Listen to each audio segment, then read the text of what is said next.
I'm going to assume you're familiar with both Matara Kan the VTuber and 40k the fucking affliction, and if not, well, there you go, I guess.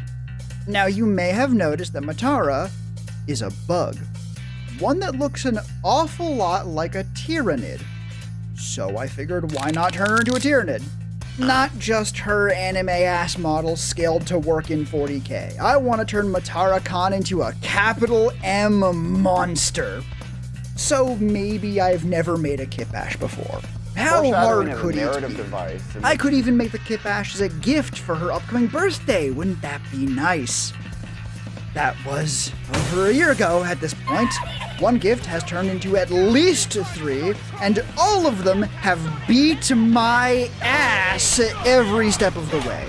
So to hell with being nice, I can at least take some satisfaction in sending this fuck-ass insect to suffer in the grim dark future of the 41st millennium. With love.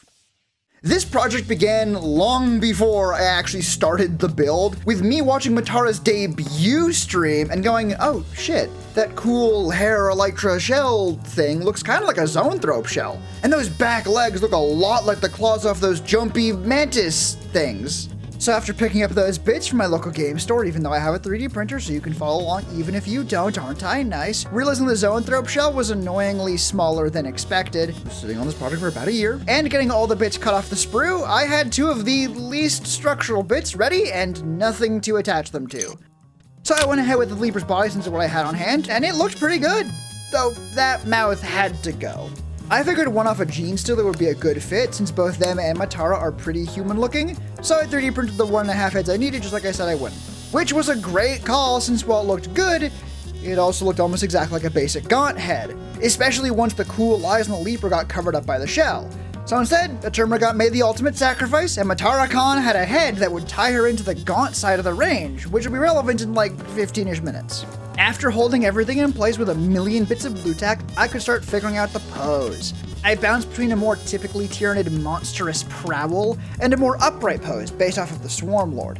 Adding the legs helped, but Matara really needed some arms to stop looking like some kind of worm. And since the Leapers don't have any, I needed to find other bits that would match Matara's big, grabby claws.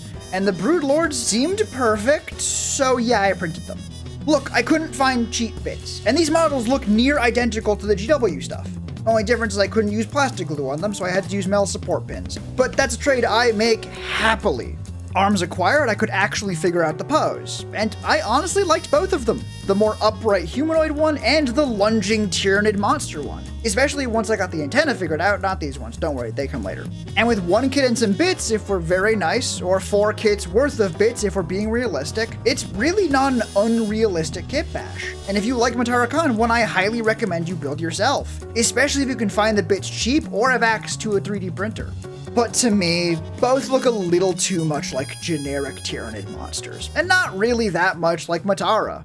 Be honest, even with better antenna, the resemblance is a little loose. Which makes sense, we're trying to find the bits for a fucking VTuber in the tyrannid range. But this is, was supposed to be a gift, goddammit. I want it to look impressive, look imposing, look unmistakably like Matara Kan. And since I've already shown a GW plastic-friendly version, and this build already has some printed bits anyways, I have a model with bits that would make this build a bit less hunched and a bit more, let's say accurate, without just devolving into what if Tyrannids had a new anime plot. This tervigon proxy by, I know Solflamer minis, but I have to rely on memory and obvious style similarities because James Workshop is a company, and being the guy making the Chumi-chan Maid Marine STLs apparently got their attention. They still make stuff, though it's kinda scattered, and while I think most of what got banished came back, the tervigon seemingly did not. Since you can't get the bit from the artist anymore, I'll link just the chest bit I used in case you want to try this build for yourself. And of course, Solflamer himself. Most of their stuff has humongous hungalonganaro gongus that make the tervigon look completely normal, which isn't my thing, but they still make the Maid Marines, search Maid Warriors on Cults 3D, and these really cool Hollow Knight-inspired Trench Crusade models based on the incredible designs of Possum X King. Anyway, with the new body picked out, I printed it out with a fair bit to cut away because I thought it'd feel more like kit bashing that way. And this was a massive, huge, large, very, very fucking big mistake. Holy fuck! This sucked. But after a lot of sawing, and more sawing, and trimming, and breaking, and the most annoying glue up you could imagine, I had the piece I needed. And only really badly cut myself with the saw one time. After I stopped the bleeding and unblue tacked the other pieces, it didn't fit. So I went ahead and grabbed another of the Leaper body since I clearly needed to cut down pretty aggressively to make it fit, and I didn't want to fuck up the one I knew at least kinda worked, which went so smoothly and definitely didn't ping across the room when, ooh, that makes me mad. Okay, peek behind the curtain. I filmed this about a week before Matara's birthday. I still thought I was gonna get all the modeling, painting, and editing done for her birthday, please laugh, and had just done everything you've seen so far over 6 straight hours from midnight to 6 a.m. By this point, the stress may have started getting to me. But that's fine, everything was fine. All the torso really needed was some plates off of a zoanthrope kit to make the back, which also didn't really fit okay. I wasn't as tall attached just yet, and moved back to the Leaper body, now treating it as basically the model's hips. And after trimming a bunch off of the torso, it almost didn't not fit. So I figured I'd get it all put together with blue tack and see how it looked. After gluing the back plates together, finally gluing the head to the shell, and using more blue goo to hold it all together, her chest was still too big. Phrasing. Well, nothing else for it. I printed a bunch of the busts at different sizes, this time with much less material to cut away, and this one fit best. Don't ask me how much it was shrunk by. I couldn't have told you the second I dumped them all onto the table, and I sure as hell can't tell you now. What I can tell you is that with practically all the pieces sort of finished, I could finally figure out what the pose was actually gonna be. With the new torso, the animalistic one felt off, but the upright pose with Tactical Rocked, felt so right. Only a couple things needed work. One was the hand needed to be turned palm up to look more casually cruel supervillain and less goblin coming to get ya. Nothing's been careful sawing, snipping, pinning so it only falls apart a little bit and gluing couldn't fix. I also straightened the other arm so Matara was pointing forward more confidently. A leader calling for the swarm to charge instead of, well, a fucking goblin coming to get ya. After cleaning off the blue stuff so I could green tack the torso together, I could re-blue tack everything together for like the 5th time with all the pieces finished and, ooh, yes, perfect. Now I just need to put it together, which was actually the longest part of the build because green stuff takes forever to cure. First were the arms, which needed holes cut into the shell for the shoulders and plenty of green stuff. And while the arms spent hours curing, I used leftover green stuff to sculpt some extra thickness into the legs, since they were looking real thin, and trim back the hooves to make room for Matara's big-ass claws, before sticking them both onto the model. With most of the main body done, I still had no way to attach the head. And since most Tyranids don't really have necks, I had to make one using plates harvested from a misprinted gaunt and a big lump of green stuff. Which is also when I broke my nice gloves, and I switched to the disposable blue ones. Also, I see why seemingly every kitbash uses this stuff now. Even when I accidentally tore Matara's head off of her shoulders, the green stuff held the negatives so strong it was no problem gluing it back together. With the main body finally actually done, I could move on to the mess of legs on Matara's back. And since they were all plastic bits, I could sort of melt them into the shell using plastic glue and build them up as I went with sprue goo. If these look annoying to pose and to glue, you have no idea, but God, they look good once they're finally in place. Though I did have to go back in with strips of green stuff and add plates to the base of each leg, so they looked like joints instead of rigid spikes sticking straight out of the shell. That done, and the small gaps and seams filled with green stuff, I could work on attaching Matara to the base I kinda want to save for the big glamour shot, but oh well. Pins in the feet connected to holes in the base, and essentially everything that could go wrong did, including gluing one of the pins in backwards, and the pin vise I was using just kind of being terrible. But once they were in, it didn't even need glue to stay on the base. Which was good, because having the option to switch the base was the whole point of the pins in the first place. With the placement of the feet established and relatively solid, I could glue on Matara's big-ass toe claws. Not my call, it's what Matara's got. I'm just being faithful to the source. They're made with the small claws off the leapers, which I already had, and could use plastic glue on, which made them only pretty annoying to attach. The really annoying part was losing one of the claws to the fucking ether. And since the Leaper's kit only had 6, I had to use a Momo-gaunt talon for one of the back claws, which looks basically identical here. So there's really no need for me to grab a second one to replace the back claw I still had, which I still did, obviously.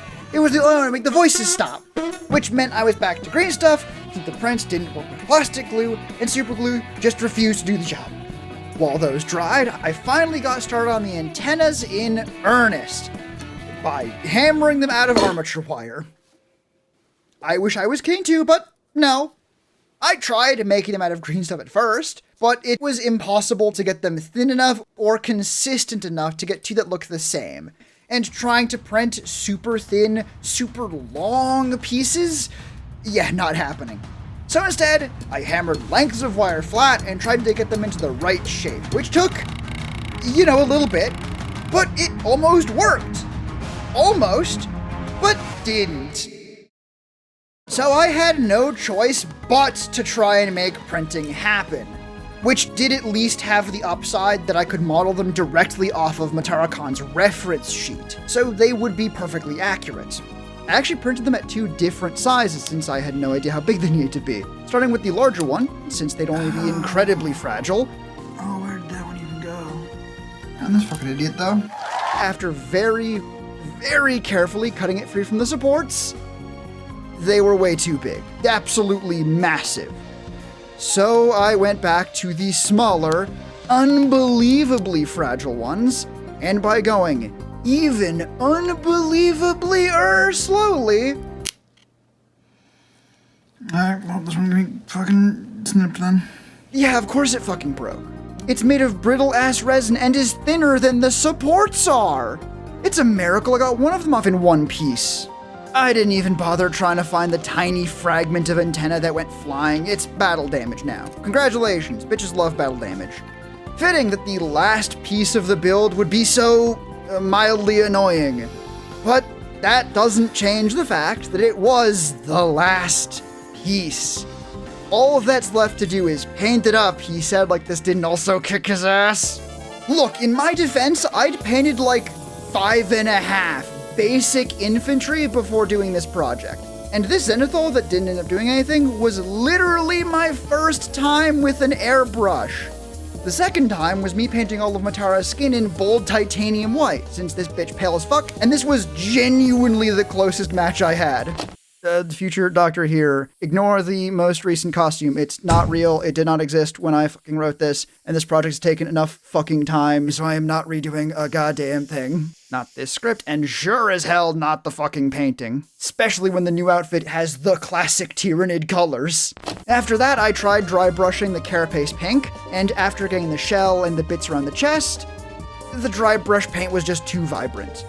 The only thing I had that looked like Matara was the big bottle of cheap as hell craft paint I got for the Meowmere build, which I thinned down with Lamian media to maybe get it through the airbrush.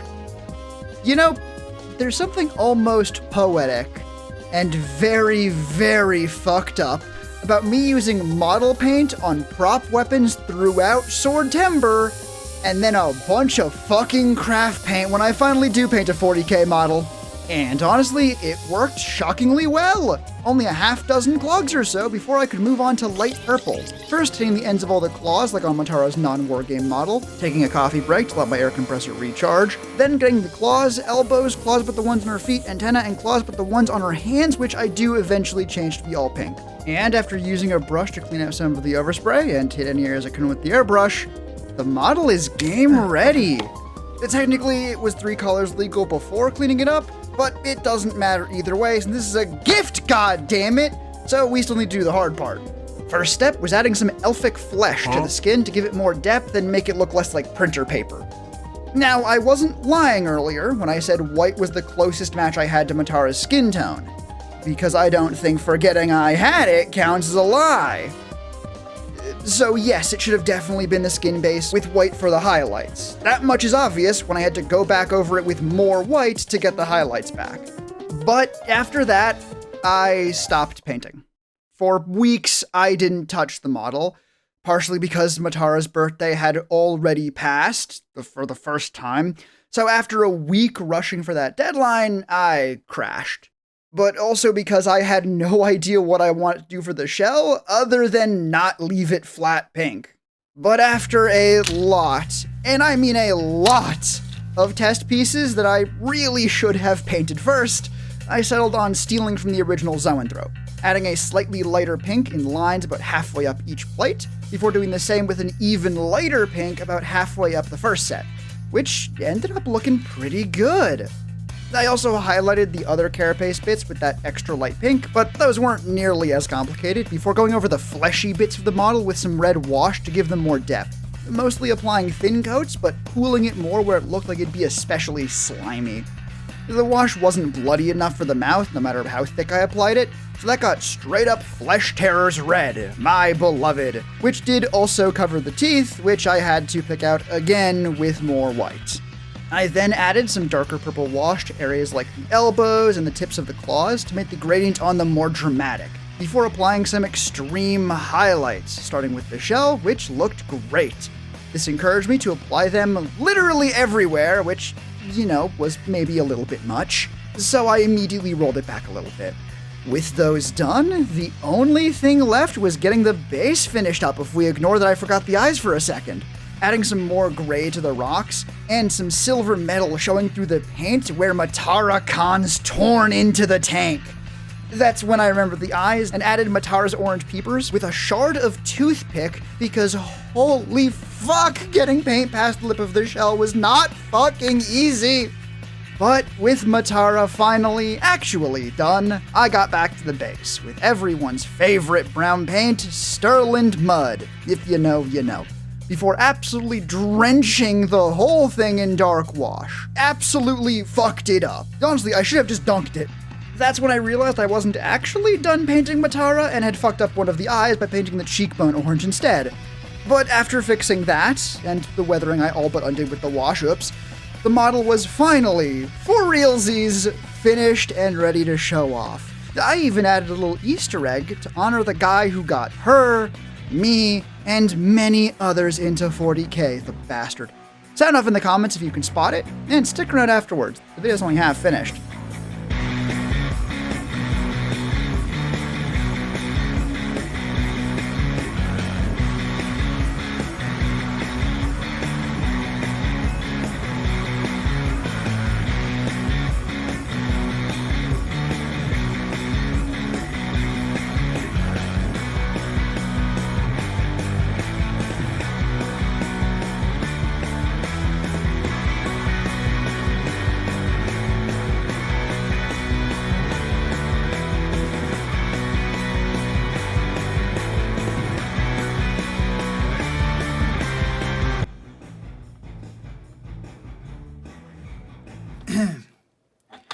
And there we go. The video's not fucking over yet. Don't goddamn go anywhere.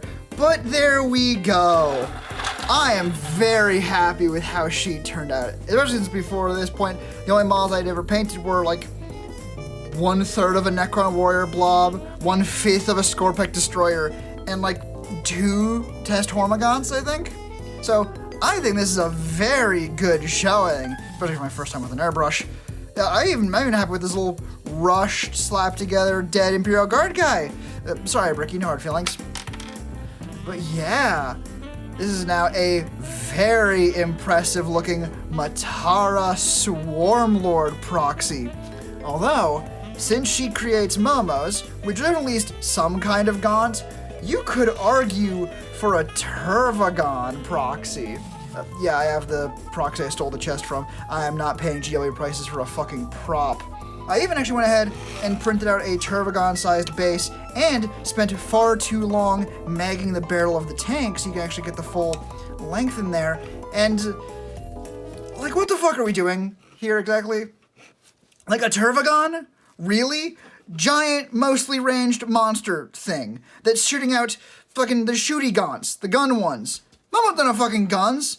I'm not sure they have the brain cells to shoot a fucking gun. And it's either this or the Swarm Lord, 40k's most disappointing Primarch equivalent. Don't fucking at me, you know I'm right. But like, what else do we do? There's not a Momo-gaunt equivalent or like a leader. And like, to make one ourselves, well, shit, that would require breaking down a VTuber on a mechanical level, not something their lore is typically designed for, and then taking those mechanics and shoving them into a tabletop game, also not designed for it, without breaking and fucking up one or both of them. And oh, wait a minute, I do that 36 fucking times at this point. That's right, I'm not done making stuff yet. For anyone who doesn't know or care about 40k the game, don't go yet. There's more for you, and I'll try to keep this section as short and understandable as possible. Starting with the Swarm Lord from 2 years ago as a base, so I'd have literally any chance of getting the point cost right, a lot still had to change, starting with literally all of the abilities. She leads Hormagaunts now, both because Tyranids just need a Hormagaunt leader, and they're the most Momo-like Tyranid there is. But having Momos isn't what Momification is really about. It's making Momos. At the start of your turn, like on the Tervigon, but also whenever she destroys an enemy model. Literally momifying the enemies right on the battlefield. The ability above it just fixes a problem when all the models something is leading die. If you don't know 40k, it's undoing a rule you don't know about, so just ignore it. And what it's called. Don't worry, you're fine. Wanting to kill as many models as possible to turn them into Momos, it made the most sense to style her as an anti-infantry character. Plus, it's what Hormogaunts want to be doing anyway. And while for simplicity's sake, she can technically Momofy a fucking tank, transforming little soldier dudes makes a lot more sense. Sustained hits means that every critical hit actually hits twice, and anti-infantry makes any wound of 4 up against infantry critical wound. And this little detail beat my fucking ass! I thought it worked with sustained hits at first, which it doesn't. After that disappointment, I tried it with dev wounds, which does work with anti-infantry, but sucks. Before finally just making it work with sustained hits with this ability, because it worked so much better for what I needed, making anti-infantry entirely decorative at this point. But I'm married to it as a concept, so it stays. Finally, for her famed invulnerability, along with stealth to make her less likely to get shot off the board before she can close into melee, I gave her 4 less health than the Swarm Lord. Weird choice, especially since I can't make a 2-up save any better, except what if I did? What if I did anyway? For those that don't know why this is so funny, at risk of explaining the joke, some attacks make this number worse. This number is something some important models get so they can still have a decent enough save against big AP 3 or 4 or whatever attacks. I have decided, for flavor, that Matara Kan doesn't need to give a shit, so she gets an 83% chance to nuh-uh basically any damage she takes. And when she's tougher than Murder Jesus, with God's shield, standing behind a constantly regenerating wall of Momo-shaped meat shields, taking that damage in the first place is not likely. Yes, I know the Lion's got an update since I wrote this. No, I am not fact-checking this bit. With that, we're finally done. Keep not looking at the timestamp. Not only does Matara have a 40k model, she has a wonderful datasheet to go with it. I even marked out the base size and point cost so that if you wanted, you could actually have Matara Kan in your 40k army. It even fills a hole in the Tyranid range by giving them a Hormagaunt leader, so you might want to run her just for that. I included a VTuber agnostic flavor option for you guys. Honestly, fixing that hole in the range played a pretty big part in me making the datasheet in the first place. I love Gaunt spam, and I love the idea of homebrewing things to help patch up 40k because, well, good lord, it kinda needs it sometimes. Next, I'll add in super big units you actually want to play, like we have in AOS. Like 800 points big, not the 300 point dipshits that barely pass in 40k. Actually, now that I think about it, a lore-accurate Primarch tier character would make for a pretty sweet gift. And I think Matara has real half-your-fucking-list-by-herself potential. We just need to add in more Swarm Lords, some Tervigon, and just a little bit, just a touch of, Morathi Kane. Oh yeah, now we're really cooking. I'll save the funniest part for the end, but I will tease it by saying she no longer leads Hormogaunts, because having bodyguards would make this way too strong. Instead, Matara affects all the Hormogaunts within 9 inches of her, both putting them in synapse range and giving them +1 to their hit rolls, wound rolls, armor pen, save rolls, and number of attacks. And this is the mild version! Originally it was 2 damage, but checking that with Unit Crunch, the site I used to actually test these datasheets, that made them very consistently eat tanks, and I wanted to keep this an anti-infantry character. To that end, her mummification no longer gives any gaunt at turn start. Only when she kills shit, and only when that shit is specifically an infantry model. Which she will be doing a lot since I made her attacks maybe just a little bit strong. These ones almost stayed with just dev wounds since I ran out of space for abilities and didn't want to redo this part of the script, but Terminators would have survived that and they're infantry, so they had to die. Finally, we come to the big funny, not including Deadly Demise 66, that one's for me. How tough is Matara Kan? First, she's getting a 2-up Feel No Pain, basically giving her a second invulnerable save and meaning that even after a successful hit and wound roll, most damage has a cool 3% chance to do a damn thing. Then she's also getting an astounding 3 wounds. Now some of you, mostly the ones who don't really know 40k, are going, okay, 3% chance to take damage, that's tough, but halved health is still steep, right? And some of you, more experienced and aware of all the ways to ignore saves, are somewhere between confused and angry. 3 wounds? Even ignoring any weird shit, mortal wounds ignore saves, and a crit with devastating wounds is just one of the ways to get those. And some of you have been paying attention and know who the fuck Matara Kan is. Invulnerable Shell. This model can only take 1 damage per turn. If you find a way to insta-kill Matara to try getting around it, kick rocks. Your only solace is that when you do that 1 damage, it can't be healed. So long as the person running Matara doesn't fuck it up and take damage on their own turn, she is going to be seeing at least round 3. In a 5-round 40k game, where games are usually decided in the first, oh look, 3 rounds. And I'm still not sure it's playable at 800 points. I'm not kidding! Immortal Tyrannid demigod that erases everything she looks at and makes the gaunts around her goated with the sauce? Even with a 14-inch move, she can't take up that much of the board, at least not at once. And your opponent could try and distract her with non-infantry units to slow her down. At 800 points, a Space Marine player can throw 5 dreadnoughts down your throat just to keep her busy, and still come out more than 100 points ahead, assuming the dreadnoughts do nothing else and just stand around waiting for their turn to die. And accounting for the gaunts you need to run with her, she's easily more than half your army. Hopefully all of it's worth that much, but I am absolutely willing to make her even stronger before I drop her a single fucking point, at least until I prove that it is fundamentally unworkable and can dissect why. But for that, I need help. No, this still isn't the end of the video, rule of 3s and all that.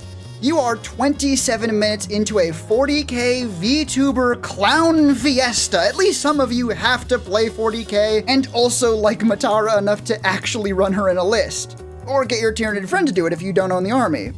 But God, imagine owning that army, rolling up to game night with a fully painted Matara Kan army with fully functional Matara Kan warlord? The only thing that could make that any better would be, instead of just a custom paint scheme, you had custom Hormogaunt models, like Tyranidified Momos. God, yes, exactly like that. Look how cool that looks with... Oh, wait. No, Doc, no, you didn't! Yep, that's right, I planned 3 gifts for Matara because scope creep is my drug of choice, and boy howdy, that shit hit hard! But hey, this one at least is even a reasonable gift for you at home. No need for homebrew or kit bashing or nothing. A full set of Momo-themed Momo-gaunt proxies that you can 3D print for yourself right now for free in the description. I made them all myself. It was kind of a bitch, and I am still very proud of them. Especially these ones. These ones are my favorite. 10 unique poses and mirrored versions of all the asymmetrical ones. So hey, that's basically 16 poses if you don't think about it too hard. And all modeled off camera. So there's not really anything more to say. Though if you'd like a video about modeling, let me know. I hear positive feedback is quite persuasive. I am very happy with how these came out. Even though the process of printing and painting can be rough, definitely doable. I mean, you're seeing the finished models right now in all their slightly rushed paint glory, but let's just say I've already considered a V2, and for good reason. But I'll talk more about that idea in a second. If you do make some of these for yourself, I would love to see them. You can tag me on socials and use the Concraft hashtag so Matara can see your cool shit too. She's done 2 videos reacting to 40k models, so I can't imagine she'd be disappointed with a few more lore-accurate depictions, whether you're printing your own Momo-gaunts or going for the full kit bash like an insane person. And again, if you try the datasheets, I am desperate for playtest data, so please tell me how it goes. And remember to lean towards a lower power level to be safe. Do not be that guy. Lastly, for real this time I promise, I actually have even more model stuff in the work. Momo-tervigon, so your army can be even more Matara Kan by volume. They'll come with all the different gun options and won't have any of the printing or painting issues of the first batch. How can I possibly be so generous? I'm not. These ones won't be free. You'll be able to find them and the updated Hormomos if I make them on my Patreon, both at the extra content tier and as a standalone purchase. But telling you about my Patreon is a sure sign that the video is actually over. Thank you for watching, don't let the subscribe button hit you on the way out, check the description for all the stuff, and while this was originally meant to be a birthday present, since it's now late twice over, I guess a happy fucking start of 11th edition, Matara. While this project beat my ass, I have to admit, I ended up with a really cool model, based on a really cool bug. Hey, wait, those are 10th edition datasheets. What the fuck do you mean start of 11th edition?